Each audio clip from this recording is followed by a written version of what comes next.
Hello అండి, నేనైతే నాసిక్లో ఉన్న టెంపుల్ అన్నిటి గురించి సిరీస్ చేస్తున్నాను. ముక్తిధామ్ టెంపుల్కి వెళ్ళాము, తర్వాత అక్కడి నుంచి గోదావరి జన్మస్థలము, తర్వాత లక్ష్మీనారాయణ స్వామి టెంపుల్, అలాగే అక్కడ ఉన్న పంచవటి అడవుల్లో ఉన్న లక్ష్మణుడు శూర్పణఖ ముక్కు చెవు కోసిన టెంపుల్కి వెళ్ళాము.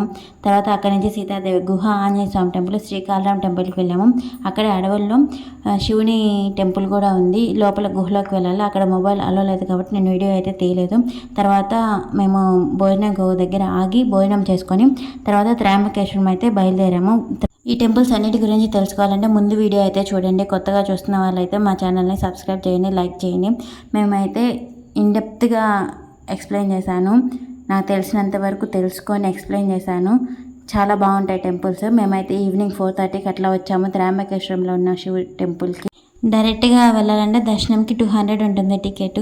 మేమైతే క్యూలో వెళ్ళాము, అక్కడ లైవ్లో అలా చూడొచ్చు అని చెప్పేసి దేవుడి అలంకరణ అలా. లైవ్లో అయితే అలంకరణ అన్నీ చూడొచ్చు, కానీ లైవ్లో ఒకలాగా కనిపిస్తుంది, అక్కడికి వెళ్తే అద్దం బయట చూపించారు, టోటల్ డిఫరెంట్ అవుతుంది. చాలా కన్ఫ్యూజ్ అయిపోయాను. మీకు అలా అనిపిస్తే కామెంట్ చేయండి. మాకైతే దర్శనంకి 3 hours టైం పట్టింది. దర్శనం అయితే చాలా చాలా బాగా జరిగింది. అక్కడ